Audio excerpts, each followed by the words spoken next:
Iniwan kami ng kinontrata namin na electrician at plumbing dito sa pinapagawa nating bahay. Nakakalungkot lang na may mga tao talagang ganito. Yung bang sarili lang niya ang iniisip niya na pagkatapos naming bayaran ay iniwan na kami. Grabe, sobrang problemado kami ngayon dito sa bahay na pinapagawa namin. Sa halos 7 months na pagpagawa dito, may mga problema naman na dumadating. Nasusolusyonan naman siya, pero this time lang talaga, parang grabe na siya. Iniwan kami ng aming electrician at saka plumbing mga pangga. Isa sinabi namin na date sa kanila dapat tapos na yung bahay namin kasi matagal na tong bahay natin ay hindi pa natatapos hanggang ngayon. So parang yung mga tao dito is mabilisan na talaga kumbaga. Oo. Sa pagbayad namin sa kanya, halos naging full na nga yung bayad at siya yung kakonect ng engineer. Hindi lang kami yung namomroblema, pati nga yung engineer. Parang kami, na talaga kami kasi parang hindi na nga kaya sa sobrang tigas ng ulo niya.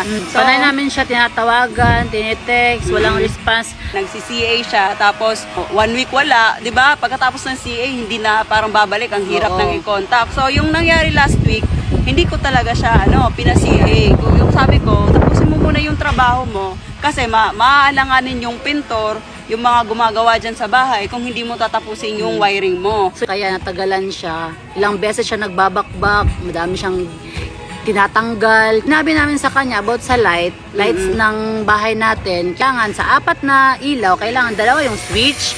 Yung ginawa niya kasi is 4 na ilaw, isang switch lang. 2 ilaw sa isang switch. Yung pinupush niya, hindi daw Hindi nga namin nasabi. sinabi. Pero alam namin sa sarili namin na Ilang sinabi beses talaga nang namin. sinabi. Tapos andun pa yung engineer nung nakausap namin siya. Ang dami pang dapat gawin kasi kasama sa kanya yung sa plumbing nga, di ba? At hindi pa naging okay ngayon yung septic tank namin at saka yung syempre connection ng tubig. So iniwan niya kami, kinokontak namin siya ngayon. Hindi siya sumasagot sa tawag ng engineer, pinapuntahan sa bahay, wala.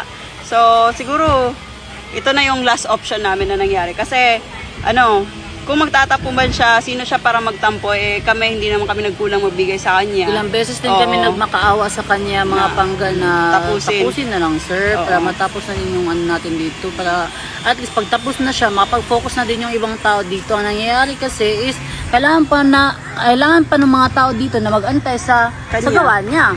Titignan natin ngayon sa loob kung ano yung mga gawa niya na hindi din namin nagustuhan. Siguro kasi nga ito yung gusto niya. Gusto niya siguro sumikat. Kaya lahat ng- papasukin natin ngayon. Hindi, sa lahat ng kwarto mga pangga, yung sa ceiling nun, tinatanggal niya yung yung mga plywood ba. Kasi nga, kailangan niyang bakbakin yun para mapasok niya yung taas, para maayos yung mga wirings. Oo, which is mali na dapat kasi talaga kasi hindi siya nakinig. Bakbak sa wall, madaming bakbak. Tulad dun sa harap. Tapos nang magpintura, tapos biglang sinabi niya sa amin na hindi iilaw kasi nga grounded Nag-trouble. daw. May trouble daw. Pero okay naman kasi hindi may iwasan. Oo, Pero wala yung na. nangyari kasi, yung ilaw na sabi namin na alternate, yung talagang pinakainisan ko Tapos yung namin, yung CR kasi namin, nag-order kami nung yung automatic na nag-open na siya agad-agad. Tapos yung shower namin, sa lahat ng shower dito, sa amin din yung iba. Pinag-usapan nila ng engineer namin, kasama na sa kanya yung may pagkabit ng mga lavatory, baol, ganun. Tapos nung nakita niya na automatic yung mga gamit natin sa CR, sabi niya, yung labor niya sa pagkabit, imagine niyo kasali na yun sa binayaran sa kanya sa pagkabit. Tapos, ang kaibahan lang ng baul namin is isasaksak siya, may saksakan siya. Humingi na siya ng additional 30K. So, ito na yung mga update natin Buti dito naman, sa bahay. Dito talaga is hindi pa nakabit yung Oo. ceiling natin. Ganyan Ayan. Nawaring na last time. Yung sinabi namin, hindi niya sinunod. So, nangyari, tinanggal ulit yung mga dyan. Butas. Butas. Butasan na naman. Butas, tanggal naman. Ayan. So, pabalik-balik yung nagkakabit ng ceiling. Ilang beses na din siya talaga nagbakbak. Hindi lang ito. Parang hindi lang natin pinansin. Oo. Kasi hindi naman siya, bumabalik naman siya that time. Pero Oo. ngayon kasi wala na. Hindi natin pinapansin kasi nasa isip natin, hindi naman perfecto yung mga tao, May. So, dito mga pangga, last time, tapos na din to. Binakbakan din dito. Bakbak na naman dito. Ayan, bakbak din yan. Ngayos ang letter yan. Bakbak din yan. Parang nabutasan. Tapos yung instruction ni Norme dito, dapat alternate yung ilaw. Tapos yung ginawa niya, hinarap niya. Kaya naman dyan, may back din talaga. Ayan o. Ayan o. Ito Dito din, may bakbak din dito. Pantay ba? Oh. Pantay ba? Tapos Oh. dito. So, dito naman mga pangga, sobrang tagal ko na sinabi sa kanya about dito. Tignan nyo naman, oh. Sobrang ano niya. Kitang-kita sa lalim. Ang laki dito, oh. Hindi siya pantay. Ayan. Ganyan mo.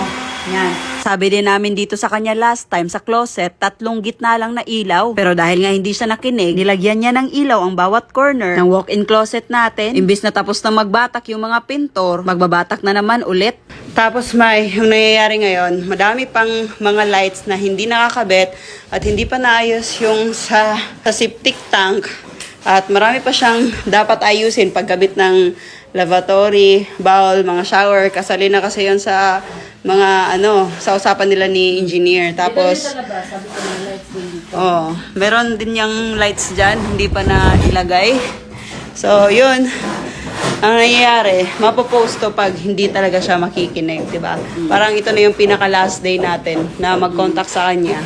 If ever, hindi pa rin siya babalik dito or hindi siya magre-respond sa atin. Hindi kami aabot sa ganitong sitwasyon kung hindi kami nasagad ng tao. Ilang beses din namin hinabaan yung pasensya namin. Sino bang house owner ang matutuwa kung hindi maayos yung gawa mo, di ba?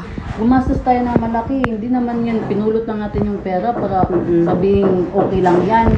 Siguro kung nasa lugar nila tayo, maintindihan nila tayo kasi gumastos tayo eh. Tapos yung ibang mga nagtatrabaho dito, grabe yung effort nila, grabe yung pagtulong nila sa atin.